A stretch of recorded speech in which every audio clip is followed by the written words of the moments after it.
దర్శకుడు Ram Gopal Varma Ongole rural police స్టేషన్లో విచారణకి హాజరయ్యారు. ఆయన్ను సీఐ శ్రీకాంత్ బాబు విచారిస్తున్నారు. వైసీపీ ప్రభుత్వ హయాంలో తీసిన వ్యూహం చిత్రం ప్రమోషన్ వేడుకల్లో చంద్రబాబు, పవన్ కళ్యాణ్, నారా లోకేష్లపై ఆర్జీవీ అనుచిత వ్యాఖ్యలు చేశారు. ఆర్జీవీపై టీడీపీ కార్యకర్త మద్దిపాడు పిఎస్లో ఫిర్యాదు చేశారు. రామ్ గోపాల్ వర్మ తమ పార్టీ నాయకులు, కుటుంబ సభ్యులపై అనుచిత పోస్టులు పెట్టి ఇబ్బందికి గురి చేశాడని ఫిర్యాదులో పేర్కొన్నాడతను. దీంతో మద్దిపాడు పోలీసులు ఆర్జీవీపై 7 సెక్షన్ల కింద కేసులు నమోదు చేశారు. విచారణకి హాజరు కావాలంటూ 41A నోటీస్ ని జారీ చేశారు. తాను సినిమా షూటింగుల్లో బిజీగా ఉన్నానని, పోలీసులు సూచించిన డేట్లలో వస్తే భారీగా నష్టపోతానని ఆర్జీవీ తెలిపారు. తనకి వారం 10 రోజులు గడువు ఇవ్వాలంటూ అప్పట్లో పోలీసుల్ని కోరారు. ఆ తర్వాత పోలీసులు నవంబర్ 25న విచారణకి హాజరు కావాలంటూ మరోసారి నోటీసులు జారీ చేశారు. కానీ ఆర్జీవీ పోలీసుల కళ్లు గప్పి అజ్ఞాతంలోకి వెళ్లిపోయారు. ఆ తర్వాత ఎక్స్ వేదికగా పోలీసులపై తనదైన స్టైల్లో విరుచుకుపడ్డారు. తన ఆచూకీ లభ్యం కాకుండా పోలీసులకి చుక్కలు చూపించారు.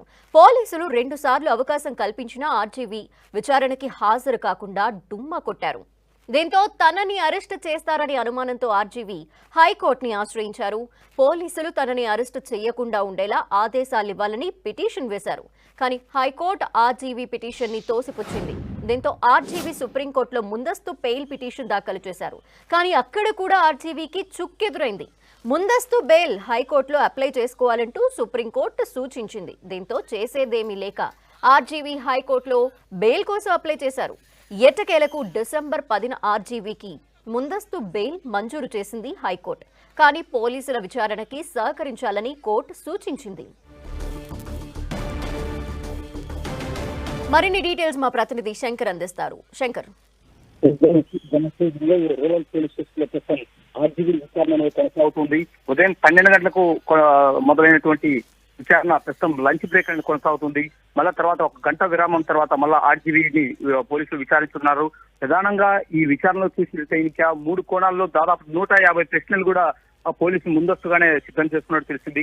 ఈ 150 క్వశ్చన్లలో కూడా పలు వాళ్ళ అనుమానాలు అయితే ఏమున్నాయో ఈ 3 కోణాల్లో సంబంధించిన అంశాలు, వ్యూహం సినిమా కావచ్చు, అదేవిధంగా పొలిటికల్ సంబంధించిన ఇష్యూస్ దీంట్లో ఇంక్లూడ్ అయిన విషయాలు కావచ్చు, 3వ కోణంలో ఉన్నటువంటి ఆర్థిక లావాదేవీల విషయాల్లో 3వ కోణంలో కావచ్చు. సో ఈ 3 అంశాల్లో కూడా పోలీసులు ప్రశ్నలు సంధిస్తున్నట్టు తెలుస్తుంది.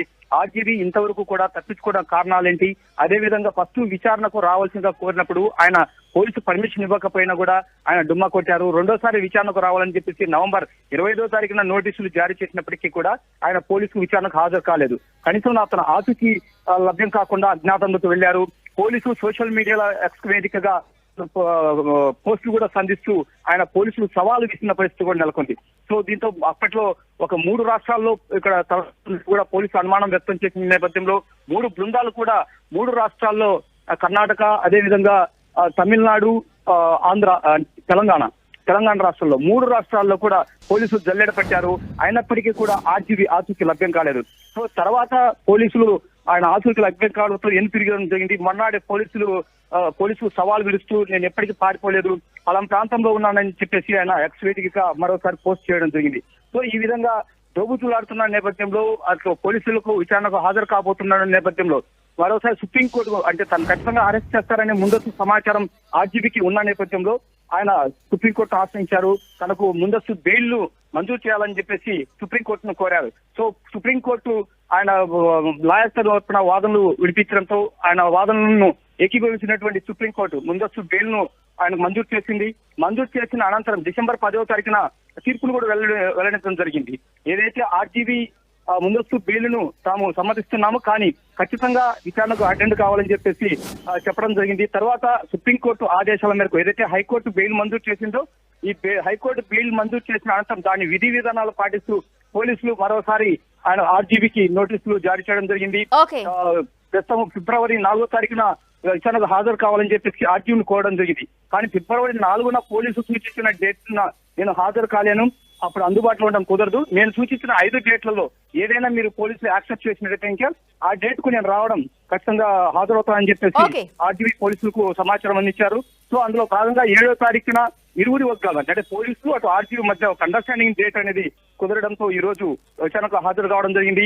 ఇప్పుడు ప్రస్తుతం అనేది విచారణ కొనసాగుతుంది.